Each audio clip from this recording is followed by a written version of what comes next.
Iron.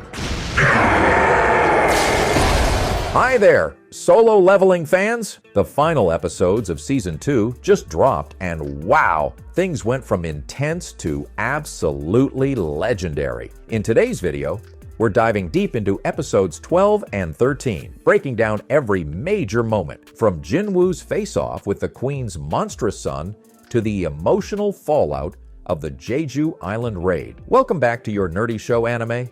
I'm your host, Anshu Haim. We'll explain how Jinwoo saved Chahai Inn, what Baru's arrival means for the future, and why this season finale sets up an epic new chapter for solo leveling. And don't worry, no fluff, no filler. Just straight up story, power-ups, and what it all means. Ready? Let's get into the shadows. Jinwoo joins the battle on Jeju Island. Jinwoo's shadow army continues their relentless assault against the ant magic beasts. Chaos rages across Jeju Island, but with every swing and strike, his soldiers push forward. In the background, Go and Woo struggle to make contact with any of the hunters still on the island. The radio signals are dead, and something clearly isn't right. Gather as much intel as you can, Go says to Woo, voice steady despite the tension. We need to know what we're up against. Meanwhile, Dong-wook, Beck, and the surviving hunters are stunned by the scene playing out in front of them. Jinwoo himself has arrived, commanding the battlefield with an overwhelming presence. They watch as his soldiers rip through the enemy, disciplined and precise. I'll explain everything later, Jinwoo tells them. But for now, stay alive. Hae-in's life hangs in the balance. He pulls out healing potions, giving them to Beck, Dong-wook, and the others. Wounds begin to close, except for Hae-in's. Jinwoo quickly realizes something's wrong. It's not working, he mutters. He checks her status. Her HP is dangerously low, so low that even the potions can't save her. More ant magic beasts are approaching. Beck warns everyone. We've got more incoming! Back on the mainland, Go enters a tense meeting. The plan is clear. Restore communication, deploy medical teams, and prepare for recovery. But the biggest shock comes when news arrives from Japan. Goto, the top-ranked S-rank hunter, may already be dead.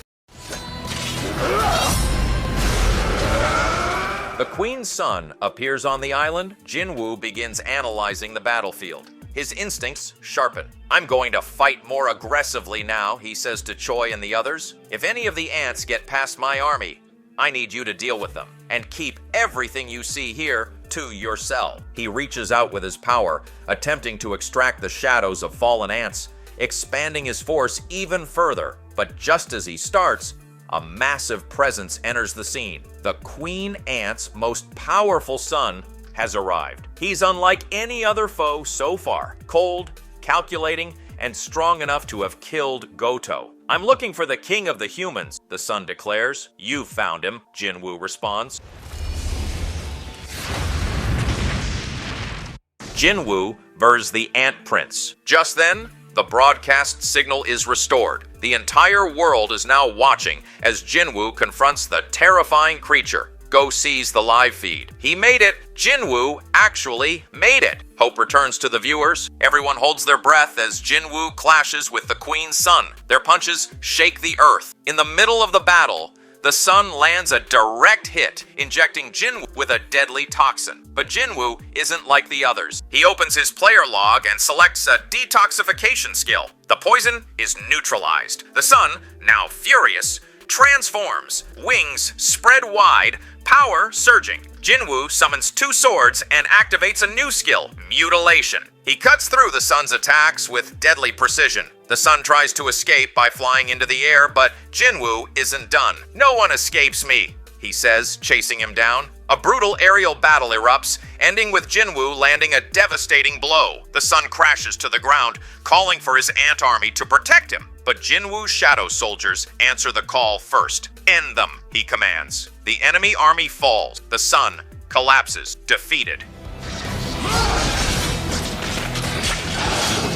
A desperate attempt to save Hae-in Jinwoo returns to the group, but his mission isn't over. Hae-in is still dying. Desperate, Jinwoo gives her the elixir of life. The player log flashes, "Cannot be used." It won't work. What else can I do? Jinwoo thinks, staring down at her fading body. The next episode picks up with urgency. Jinwoo asks someone nearby to turn off the camera. He kneels beside the corpse of Byung-gu, the late healer who had once given his life for the raid. Jinwoo uses shadow extraction. Byung's shadow rises. The hunters nearby gasp. Dong-wook asks, "Are you really going to use him like this?" Jinwoo explains, "He would have wanted me to. Just one last time." The shadow of Byung-gu moves forward, glowing with power. He begins healing Hai-in, and slowly, her condition stabilizes. Baek watches in silence, torn between gratitude and sorrow. "Let him go. After this," Baek finally says, "I don't want to see him on the battlefield again." Jinwoo nods. "I understand." Byung-gu's shadow smiles at Baek just for a moment before Jinwoo releases him. The raid concludes and a new shadow rises. Meanwhile, on a ship headed toward Jeju, Matsumoto's forces receive orders to prepare for Plan 9, a counteroffensive. But once Matsumoto learns that Jinwoo has defeated the Queen's son, he cancels the mission immediately. The risk is too high. With the son dead, the ant army starts losing control. Hunters like Heejin fight off stray beasts from their ships. Inside the Queen's nest, Bak and Choi lead a group back to safety, while Jinwoo remains behind. "I need to finish this," Jinwoo tells them. He heads deeper into the nest and begins demolishing the ant egg. One by one, he destroys the next generation of monsters. The system notifies him, "Level up, level 100.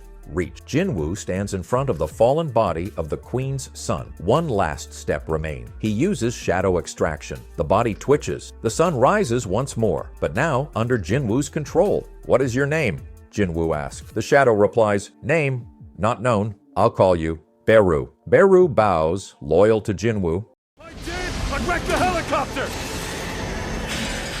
Aftermath and a new goal. Back at headquarters, Go reports the successful end of the 4th Jeju Island raid. Hai-in is hospitalized and expected to recover. The world breathes a sigh of relief. At a memorial site, Jinwoo stands among the hunters, paying respect to those who fell. Not everyone is happy. Some blame him for showing up late, saying the death toll could have been lower. But Baek steps forward, offering gratitude. "Without him," Baek says, "we'd all be dead." Later, Jinwoo and Go speak privately. "I wish I had gotten there sooner," Jinwoo says. "You did more than anyone else," Go replies. "Ignore the whispers. In time, people will see the truth." "I'm thinking of starting a guild," Jinwoo tells him. Go raises an eyebrow. "You? Leading a guild?" "Yeah.